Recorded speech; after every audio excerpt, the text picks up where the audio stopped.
Hello check hello દહાડા દફતરમાં નથી એવું મને આજે લાગ્યું. આમ તો નામી અનામી કલાકારોના નામ બોલ્યા અને પાછળ કે નામી અનામી, તો થોડીક વાર ચાન્સ મળ્યો એટલે આભાર કહેવાય ખૂબ ખૂબ. હા ભાઈ ગાવા બેઠા હતા, એમને પહેલાં મથાળું બાંધ્યું કે પહેલ વહેલો ગાઉં છું, કદાચ ભૂલ થાય તો માફ કરજો. એટલે મને એમ થયું હું પણ ચાલી જઈએ, વાંધો આવશે નહીં.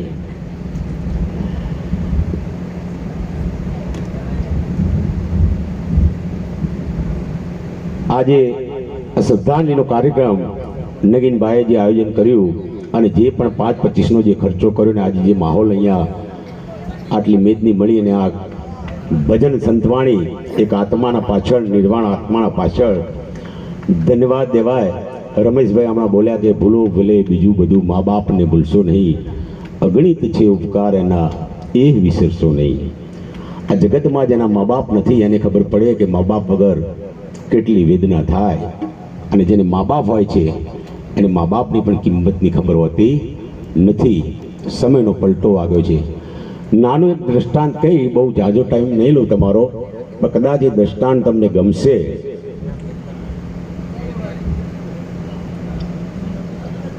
એ માણસ ફરી મળશે જે દેશ વિદેશ ગયા, એ માણસ ફરી મળશે જે દેશ વિદેશ ગયા, પડે માડું ફળી નહીં સાંપડે જે ધરતી ઢંક થયા.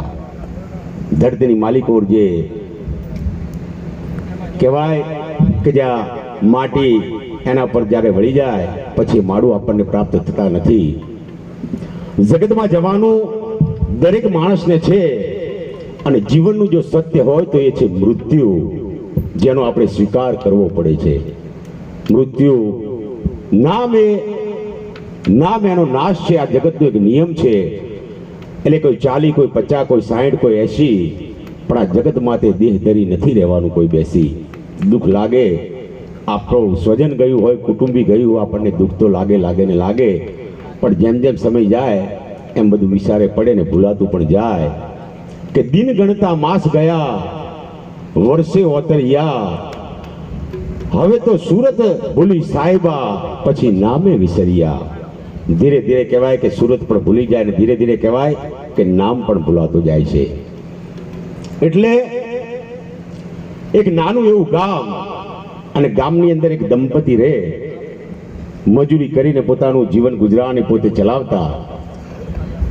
એક માનો એક ટૂંકો હું તમને દાખલો કહેવા માંગુ છું, 10 મિનિટનો 15 મિનિટનો સાંભળજો. મા વિશે તો ઘણી રચનાઓ થઈ છે, ઘણા ભજનો ગવાય છે, મા વિશે બોલનારા પણ ઘણું બોલતા હોય છે, પણ મા એક પાત્ર એવું છે પરમાત્માથી 9 મહિના આગળ છે. મા પરમાત્માથી 9 મહિના આગળ છે કે પોતાના ગર્ભની અંદર જ્યારે કહેવાય કે સ્થાન આપે છે, અને જ્યારે જન્મ આપે છે ને સૃષ્ટિના દર્શન કરાવે છે, આપણી જનેતા આપણી મા શબ્દ બોલતા મને હાચે નાનપણ હાંભળે, પણ મોટપની મજા કે મને કડવી લાગે છે કાગડા. માની તોલે તો કોઈ આવે નહીં, ને માનું કોઈ પણ વ્યક્તિ મૂલ્ય પણ એનું ના કરી શકે. નાનકડું એવું ગામ, પતિ પત્ની રહે, મજૂરી કરે, ને પરમાત્માએ ફૂલ જેવો દીકરો દીધો. દીકરાનું નામ પાડ્યું રાજુ. ગુલામનું નામ રાજુ. રાજુમાંથી રાજા નામ થઈ ગયું એનું. પેલો દોડા દોડી કરે, મોટો થયો, રાજા નહીં લે, ખાઈ લે, આ છે તે છે, ને પેલા આડોશી પાડોશી ઈર્ષ્યા થાય કે આને વળી કેવો આ નવાઈનો દીકરો છે, રાજુ કરે છે. આ બંને કમર કસી કે આપણે મજૂરી કરી, આપણું જીવન તો કદાચ અત્યાર સુધી ચાલ્યું, પણ આપણા દીકરાને ભણાવો છે. આપણા દીકરાને ભણાવો છે જેથી એની જિંદગી બને, એનું જીવન બને. બંને માણસે કમર કસી લીધી કે દુનિયા થાય, પણ એને આપણે ભણાવો. ગામમાં જેટલી સગવડ હતી એટલું એનો અભ્યાસ કર્યો, અને બહાર જ્યારે એનો દાખલો કરવાનો થયો, ઉંમર એની થઈ, માધ્યમિકની અંદર જ્યારે મૂકવાનો થયો, એટલે એનો બાપ જ્યારે દાખલો કરીને આવ્યો, હોસ્ટેલમાં પણ એનું એડમિશન પણ કરાવી દીધું. જોકે આ દાખલો મેં સાંભળેલો માયાભાઈ આહિર જોડે સ્ટેજ ઉપર, જામનગર જોડે ડબાસંગની અંદર. એ આ દ્રષ્ટાંત મને એક યાદ રહી ગયેલું. બોર્ડિંગમાં એમનું એડમિશન કરી દીધું, ભણવાની જોગવાઈ કરી દીધી. નિયમ એવો થયો કે 3 મહિના થાય એટલે એની ફી ત્યાં જમા કરવા જવાની. ઘરે આવી પોતાની પત્નીને વાત કરી કે રાજાનો દાખલો થઈ ગયો છે અને જે દાડે એને ભણવા જવાનું થયું, દીકરાને જુદો પાડવાનો થયો, ત્યારે માએ કહેવાય કે બહુ કઠણ છાતી રાખી અને કાઠી થઈને પોતાના દીકરાને પોતાનાથી દૂર કર્યો ભણવા માટે. 3 મહિનાને વીતતા વાર ના થઈ. 3 મહિનાનો એ સમય આવ્યો એટલે ફી જ્યારે જમા કરાવવા માટે સમય આવી ગયો એટલે ઘરવાળાએ કીધું, સાંભળો, હું નાસ્તો બનાવીને આપું છું, તમે રાજાના ખબર અંતર લેજો, એની તબિયતના ખબર લેજો, અને હું નાસ્તો આપું છું, તમે જોડે રહી અને નાસ્તો જમાડજો. કે ભલે કઈ વાંધો નહીં. શહેરમાં આવ્યો જ્યાં એની હોસ્ટેલ હતી બોર્ડિંગ. એ બોર્ડિંગની નજીક પહોંચવા અને જે દરવાજો હતો, દરવાજાથી 10 ડગલાની છેટી અને બોર્ડિંગના ગ્રાઉન્ડ મેદાનમાં એનો દીકરો હતો, એના મિત્રોની સાથે દડી રમતો હતો વોલીબોલ.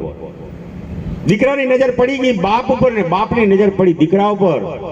એટલે દીકરો ત્યાંથી હળી કાઢીને દોડી ગયો. એટલે બાપની છાતી કહેવાય કે ગદગદ ફૂલવા લાગી. મારો દીકરો આવશે, હમણાં ભેટી પડશે, મારો દીકરો આવશે એટલે મને બથ ભરી લેશે, એવો ભાવ બાપના મનમાં થઈ ગયો. દરવાજામાં જ્યાં ડગ મૂકવા અને દીકરાએ અહીં એનો હાથ પકડી લીધો કે બાપુજી ઠેરો. કે કાં દીકરા? કે તમને લાજ આવી જોઈએ, તમને શરમ આવી જોઈએ. આ મેલા દાટ કપડા પહેરી તમે બોર્ડિંગમાં આવ્યા છો.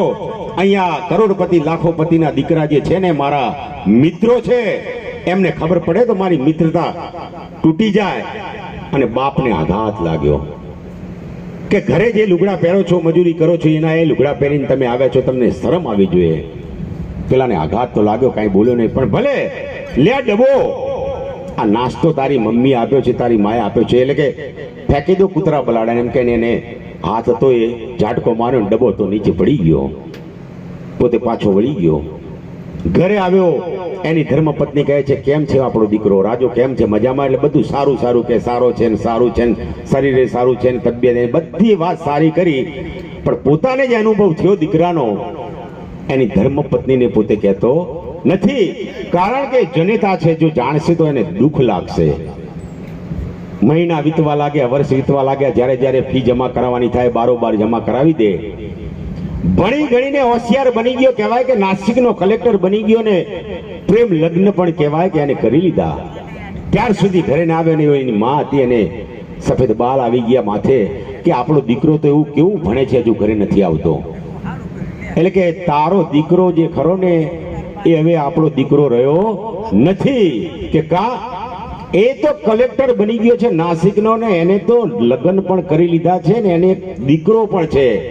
તો માને ઝાટકો વાગ્યો. શું વાત કરો છો? કે દીકરાએ લગ્ન પણ કરી દીધા આપણા રાજાએ, એને પણ દીકરો છે. હાલો હાલો કે આપણે ત્યાં જઈએ. કે ત્યાં જવામાં મજા નથી. કે કેમ? પછી પેલો જે પ્રસંગ હતો એને વાત કરી કે હું જ્યારે ગયો ત્યારે એનું મારે અપમાન મારું કર્યું હતું એને.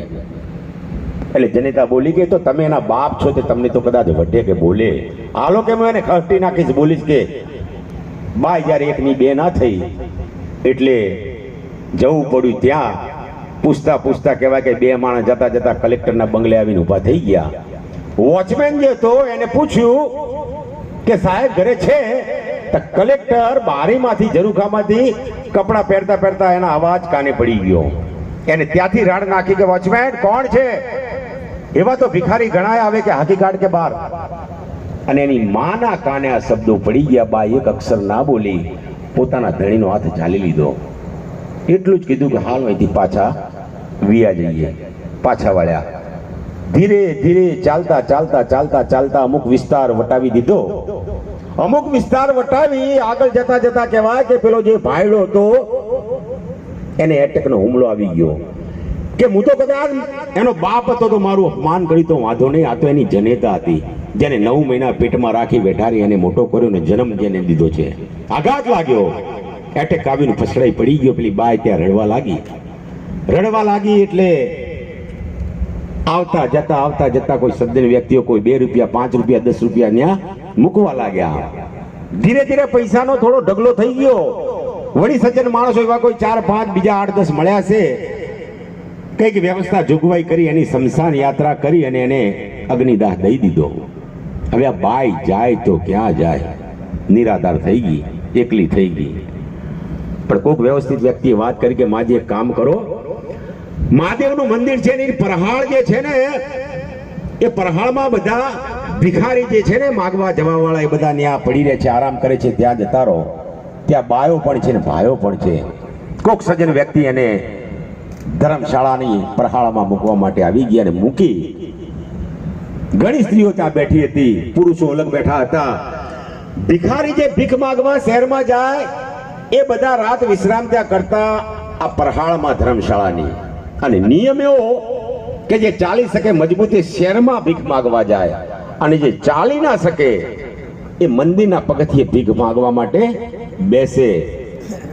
પેલી બધી સ્ત્રીઓ આ ડોશીની સામું જોયું કે આ માજી કોક નવા લાગે છે. એક રાત તો ગઈ, હવાર પડી, પણ મોટામાં મોટી વેરણ કહેવાય કે ભૂખ. આ બાઈને ભૂખ લાગી, કરે શું? પોતે માગી તો ના કે અતિ સારા કુળની, પણ સ્ત્રી હોય હંમેશા કહેવાય કે સ્ત્રીની વેદનાને જાણે. એટલે કોક ભિખારી બાઈ હતી, એને ટુકડો રોટલો આગો કર્યો તો ખચકાતા ખચકાતા એને ટુકડો રોટલો લીધો ને પોતાના મુખમાં એક ટુકડો મૂક્યો. રડી પડી કે આજે હું નિરાધાર બની ગઈ, મારો આદમી કહેવાય કે મને છોડીને હાલી ગયો, મારો દીકરો બદલાઈ ગયો. એક દી બે દી, પણ ક્યાર સુધી ઓલી ભિખારણ બાઈ એને આપે રોટલી કે રોટલો અને ખાય?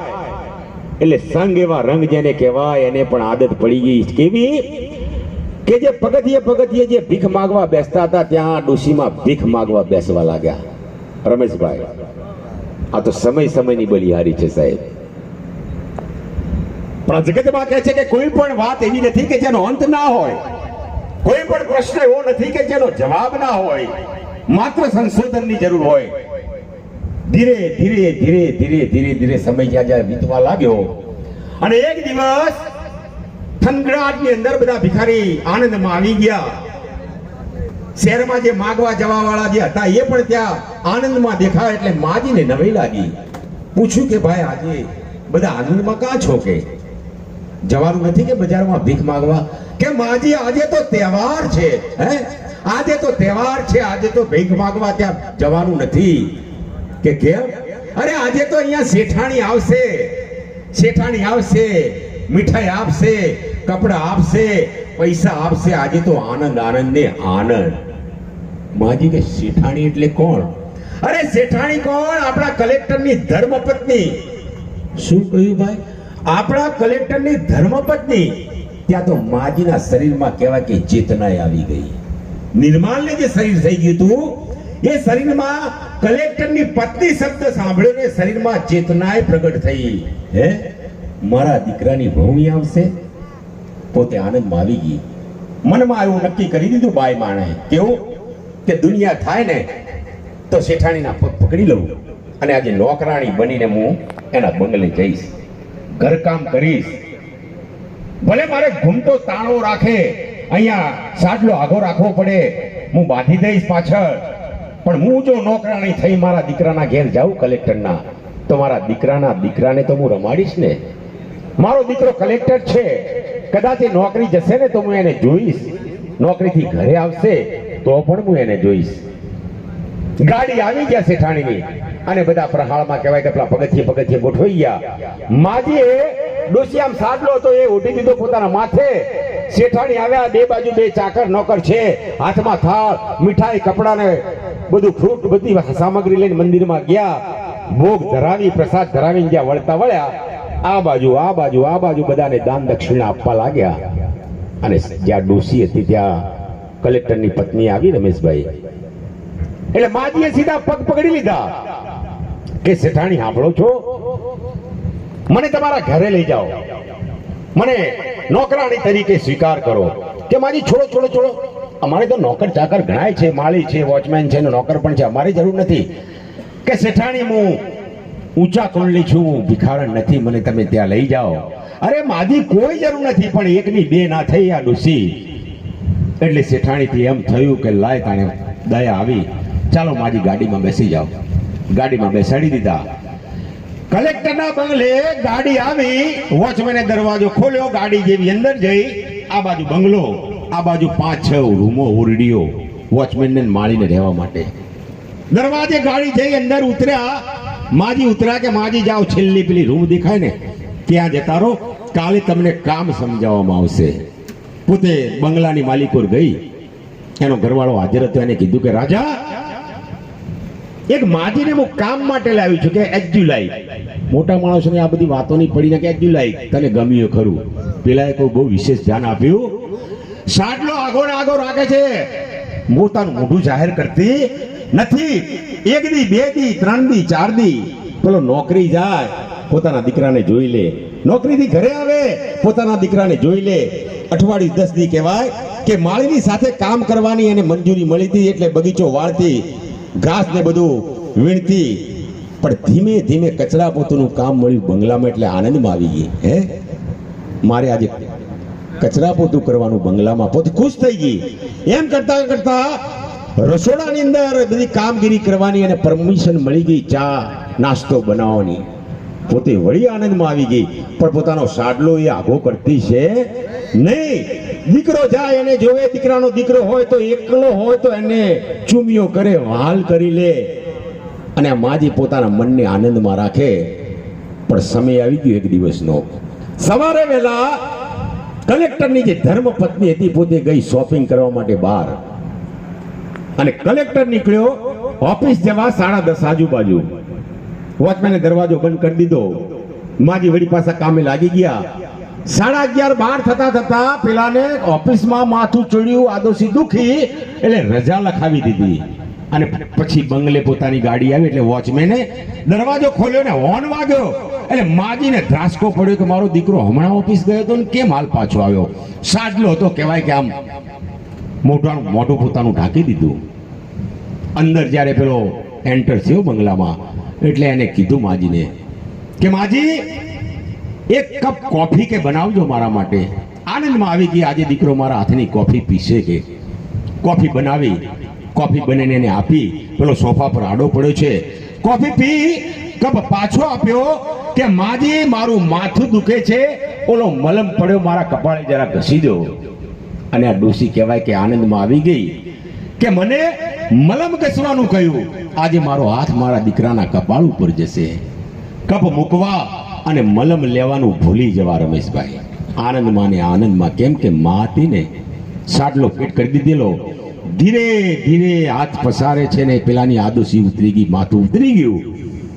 નવાઈ લાગી અને આમ હાથ ફેર્યો કે મલમ છે નહીં.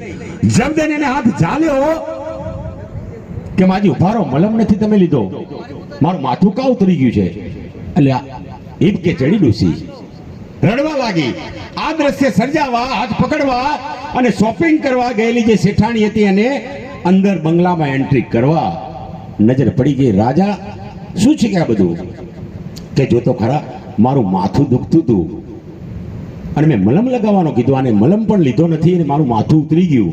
એટલે ડોસી વધારે હિબકે ચડી. એટલે શેઠાણીએ પૂછ્યું કે માજી કેમ રડો છો? કે કાંઈ નહીં શેઠાણી બા. કે માજી કેમ રડો છો? કે કાંઈ નહીં શેઠાણી બા. પણ સ્ત્રી હંમેશા સ્ત્રીની વાત જાણે કે માજી કહેવું તો પડશે. એટલે પોતાનો હાથ છોડે ડોસીમાં કહેવાય કે ભાગ્યા અને જેની પોતાની રૂમ હતી એનો દરવાજો ખોલીને વચ્ચોવચ્ચ ઊભા થઈ ગયા.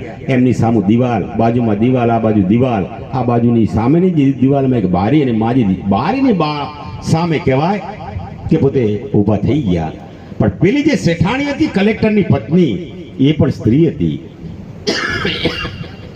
પાછળ પાછળ ગઈ, રૂમમાં ગઈ કે માજી કા રડો છો? રડવાનું શું કારણ? કે કાંઈ નહીં શેઠાણી. ના માજી, રડવાનું કારણ તો કહેવું પડશે. કે કાંઈ નહીં શેઠાણી. માજી કહો, તમને મારી સોગંદ છે, કહો તમે. કે શેઠાણી, તમે જો સાચું કારણ જાણશો ને તો તમારા પગ નીચે આ જમીન રહેશે નહીં. કે ના, આજે મારે કારણ જાણવું છે, મારે કારણ જાણવું છે. તો કે સાંભળો શેઠાણી, હું તમને કારણ કહું. તમારો ઘરવાળો જે ખરો ને, તમારો કંથ, તમારો પતિ કોણ છે તમે જાણો છો?